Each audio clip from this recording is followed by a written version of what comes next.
दोस्तों आज की इस वीडियो में हम बात करेंगे 10 मनी रिलेटेड मिस्टेक्स की जो या तो आप ऑलरेडी कर रहे हैं या फिर आने वाले समय में आप कर सकते हैं।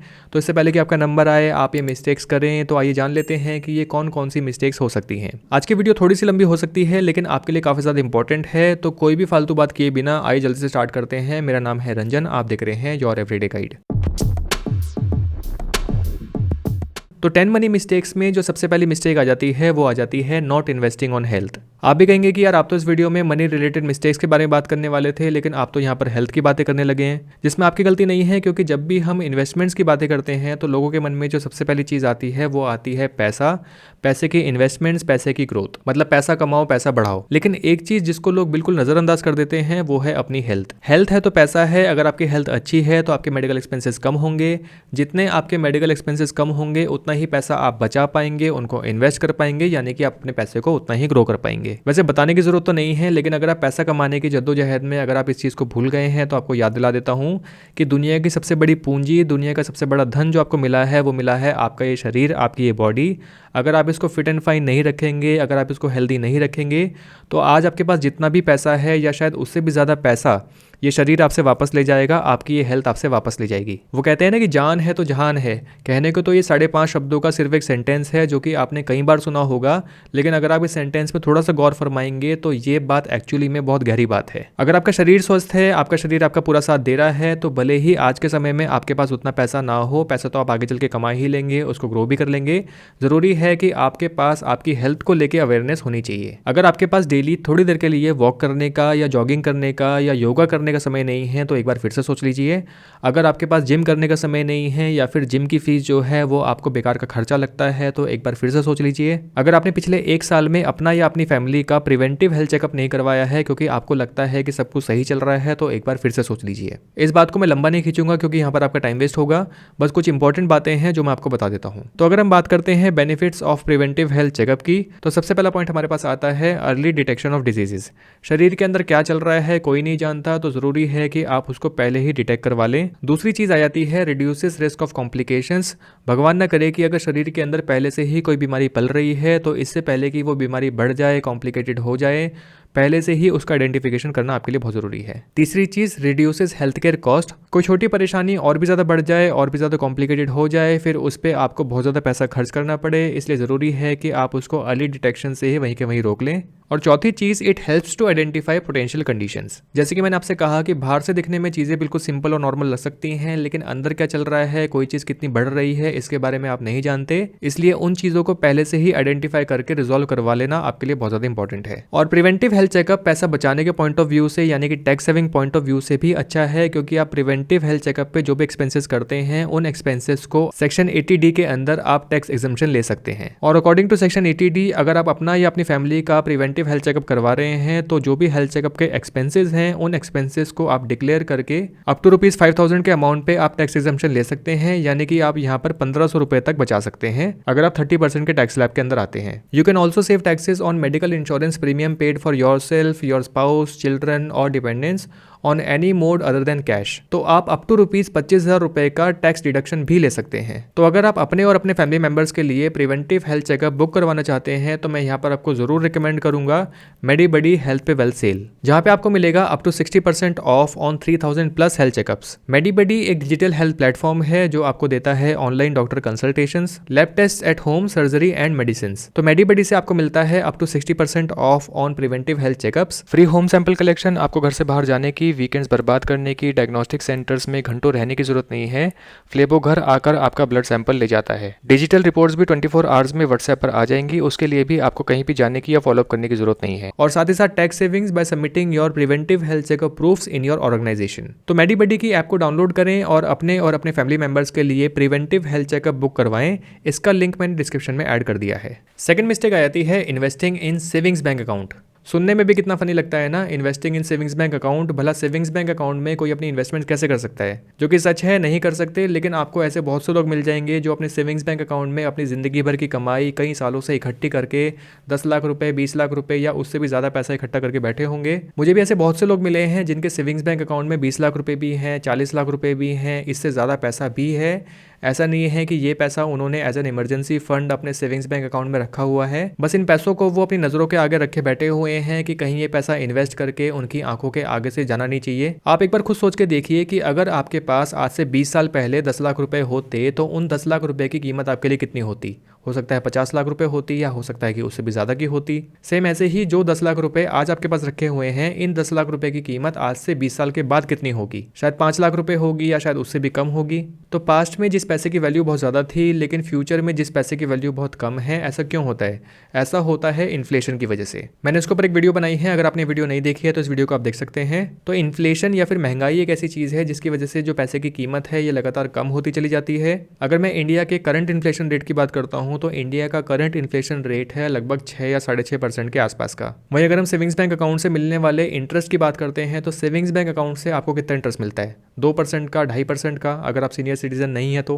यानी कि आपका बैंक बैलेंस तो साल दर साल कम होता जा रहा है। ऐसा नहीं है कि आपका बैंक बैलेंस कम हो जाएगा कि आपने 10 लाख रुपए रखे हैं तो 10 लाख रुपए 20 साल के बाद 5 लाख रुपए बन जाएंगे, ऐसा नहीं होगा। 10 लाख रुपए 10 लाख ही रहेंगे, उस पर आपको इंटरेस्ट भी मिलेगा 2 या 2.5% का, जो भी आपको मिलेगा। मैं कह रहा हूँ कि उन 10 लाख रुपए की जो 20 साल के बाद वैल्यू होगी, जो कीमत होगी, वो कीमत काफ़ी ज़्यादा कम हो जाएगी इन्फ्लेशन की वजह से। तो आप खुद सोचिए कि महंगाई आपका पैसा खाएगी नहीं तो और क्या करेगी। सकी सैया तो खूब ही कमात है, महंगाई डायन खाया जात है। तो आपके लिए ज़रूरी है कि आप अपना पैसा सेविंग्स बैंक अकाउंट से निकाल के किसी अच्छी जगह पे इन्वेस्ट करें, जिससे कि आप इन्फ्लेशन को बीट कर पाएं। थर्ड पॉइंट आ जाता है इन्वेस्टिंग ओनली इन पीपीएफ या एफडी। तो जैसे हमने सेविंग्स बैंक अकाउंट की बात की थी, सेविंग्स बैंक अकाउंट से आपको इंटरेस्ट मिलता है 2% का या 2.5% का। वहीं अगर मैं एफडी की बात करता हूँ तो एफडी से आपको मैक्सिमम इंटरेस्ट कितना मिल जाता है? मेरे ख्याल से 6% का या 6.5% का। वहीं अगर हम पीपीएफ की बात करते हैं तो पीपीएफ से आपको कितना इंटरेस्ट मिल जाता है? पीपीएफ से आपको मिलता है 7.1% का इंटरेस्ट रेट, जो कि करंट इंटरेस्ट रेट चल रहा है। लेकिन इन्फ्लेशन रेट कितना है? जैसे कि मैंने आपको बताया था, इन्फ्लेशन रेट है 6% या 6.5% के आसपास का करंट। यानी कि आप अभी भी इन्फ्लेशन को बहुत बड़े मार्जिन से बीट नहीं कर पा रहे हैं, या तो आप इन्फ्लेशन के बिल्कुल बराबर चल रहे हैं, या फिर आप 1-1.5% के मार्जिन से ही इन्फ्लेशन को बीट कर पा रहे हैं। मुझे नहीं लगता कि आप इस चीज़ में सर्वाइव कर पाएंगे। आप कहेंगे कि इंडिया की जो इकोनॉमिक ग्रोथ है वो बहुत अच्छी चल रही है, इंडिया के जो हालात हैं वो अच्छे हैं, आगे चल के इंडिया का जो इन्फ्लेशन रेट है ये कम हो सकता है। बिल्कुल हो सकता है, आप गलत नहीं कह रहे हैं। लेकिन अगर मैं बात करता हूँ तो एफडी और पीपीएफ के इंटरेस्ट रेट भी आगे चलकर रिवाइज हो सकते हैं, ये कम भी हो सकते हैं, ये इन्फ्लेशन के हिसाब से थोड़े से और भी बढ़ाए जा सकते हैं। एफडी का इंटरेस्ट रेट आपको फ्यूचर में इन्फ्लेशन के इंटरेस्ट रेट के आसपास ही मिलेगा। पीपीएफ का इंटरेस्ट रेट आपको हमेशा इन्फ्लेशन से 1% या 1.5% ऊपर ही मिलेगा। तो जरूरी है कि आप अपना पैसा पीपीएफ और एफडी के साथ साथ कुछ और अच्छी स्कीम्स में भी अपना पैसा इन्वेस्ट करें, जहां से आपको रिटर्न्स अच्छे मिल पाए। चौथा पॉइंट आ जाता है investing only in large cap funds या फिर लार्ज कैप स्टॉक्स। तो अगर हम पीपीएफ या एफडी से ऊपर की बात करते हैं, यानी कि अगर हम इक्विटी इन्वेस्टमेंट्स की बात करते हैं, तो इक्विटी इन्वेस्टमेंट्स के अंदर जो लार्ज कैप कैटेगरी है ये एक्चुअली में काफ़ी अच्छी कैटेगरी है, सेफ भी है, आपको रिटर्न्स भी अच्छे मिल जाते हैं। अगर हम लॉन्ग टर्म की बात करते हैं तो लार्ज कैप कैटेगरी आपको 10 से 12% के रिटर्न्स दे सकती है, यानी कि आपको ऑलमोस्ट अराउंड एफडी से डबल या उससे भी ज़्यादा के रिटर्न्स मिल सकते हैं। तो अब अगर आपने एक अच्छा स्टेप ले लिया है, आपने पीपीएफ और एफडी से ऊपर आके अगर इक्विटी में अपना पैसा इन्वेस्ट करना स्टार्ट कर दिया है, तो आप इसका थोड़ा सा और फायदा उठा सकते हैं अगर आप अपना पैसा इन्वेस्ट करते हैं मिड कैप और स्मॉल कैप सेक्टर्स में भी, जहां आपको थोड़ा सा और एक्सपोजर मिल सकता है कुछ ऐसी कंपनीज में जो कि आपको आगे चल के काफी हाई ग्रोथ दे सकती हैं। तो अकेले लार्ज कैप में इन्वेस्ट करने की बजाय आपको अपना पैसा थोड़ा सा मिड कैप और स्मॉल कैप में भी जरूर इन्वेस्ट करना चाहिए। पांचवी मिस्टेक्स आ जाती है picking stocks by following news और वर्ड्स। अगर आप इक्विटी के अंदर म्यूचुअल फंड में इन्वेस्ट करने की बजाय या किसी दूसरे फंड में इन्वेस्ट करने के बजाय अगर आप सोच रहे हैं कि आप डायरेक्टली स्टॉक्स में ही अपना पैसा इन्वेस्ट करेंगे, तो यहाँ पर आप एक जो गलती कर सकते हैं वो ये कि आप सिर्फ न्यूज़ को या फिर लोगों से सुन के अपना पैसा किसी भी स्टॉक्स में इन्वेस्ट करना स्टार्ट कर दें। तो अगर आपको स्टॉक मार्केट का ज़्यादा एक्सपीरियंस नहीं है, आप स्टॉक मार्केट में बिगिनर हैं, लेकिन अगर आप अपना पैसा स्टॉक मार्केट में इन्वेस्ट भी करना चाहते हैं, तो मेरे ख्याल से यहाँ पर आपको कुछ भी जल्दीबाजी किए बिना आपको यहाँ पर अपनी शुरुआत जो करनी चाहिए वो करनी चाहिए इंडेक्स फंड के साथ या किसी दूसरे एक्टिव म्यूचुअल फंड के साथ। जैसे जैसे आप अपने इन्वेस्टमेंट्स करना स्टार्ट करेंगे, आपका थोड़ा सा कॉन्फिडेंस बढ़ेगा, आपका थोड़ा सा एक्सपीरियंस बढ़ेगा, तो आप खुद देखेंगे कि आप धीमे धीमे कुछ स्टॉक्स के नाम जान जाएंगे जिनके अंदर आप खुद भी इन्वेस्टमेंट्स कर सकते हैं। या फिर अगर किसी भी स्टॉक की चर्चा न्यूज़ में चल रही है या फिर लोग अगर किसी भी कंपनी के स्टॉक्स के बारे में बात कर रहे हैं, तो उस स्टॉक के अंदर अपना पैसा आपको इन्वेस्ट करना चाहिए या नहीं करना चाहिए या फिर कब करना चाहिए, ये भी आप धीमे धीमे एक्सपीरियंस करेंगे। तो एज अ बिगिनर मुझे लगता है कि आपको स्टॉक्स में इन्वेस्ट करने की जल्दीबाजी बिल्कुल भी नहीं करनी चाहिए। कहीं ऐसा ना हो कि आप अपना पैसा और समय दोनों ही खराब कर लें और एक गलत एक्सपीरियंस स्टॉक मार्केट का अपने साथ लेके जाएं। सिक्स्थ मिस्टेक आ जाती है नॉट डाइवर्सिफाइंग। तो अगर आप अपनी ज़िंदगी भर की कमाई सिर्फ और सिर्फ इक्विटी में ही इन्वेस्ट करके बैठे हुए हैं तो मेरे ख्याल से यहाँ पर आपको थोड़ा सा अलर्ट हो जाना चाहिए, क्योंकि सिर्फ इक्विटी में ही अपना सारा पैसा इन्वेस्ट कर देना आपके लिए थोड़ा सा रिस्की काम हो सकता है। रिस्की का मतलब ये नहीं है कि जो आपका प्रिंसिपल अमाउंट है, जो आपने कैपिटल इन्वेस्ट किया है, वो सारा कैपिटल अचानक से गायब हो जाएगा।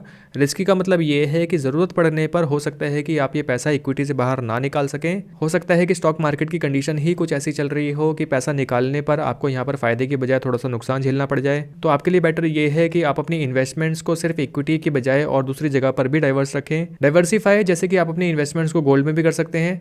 गोल्ड में इन्वेस्टमेंट्स करने का मतलब ये नहीं है कि आप कुछ ऑर्नामेंट्स बाय कर लेंगे, क्योंकि ऑर्नामेंट्स के साथ जो उनके मेकिंग चार्जेस होते हैं ये भी जुड़े होते हैं, जिनसे एक्चुअल गोल्ड की जो वैल्यू होती है ये आपको कम मिलेगी। दूसरी चीज़ ये है कि यहाँ पर आपको प्योरिटी को लेकर इशूज़ भी आ सकते हैं। तो बेटर है कि आप या तो रॉ गोल्ड या प्योर गोल्ड में अपनी इन्वेस्टमेंट्स करें, या फिर आप गवर्नमेंट के जो सॉवरेन गोल्ड बॉन्ड्स होते हैं उसके अंदर भी अपनी इन्वेस्टमेंट्स कर सकते हैं।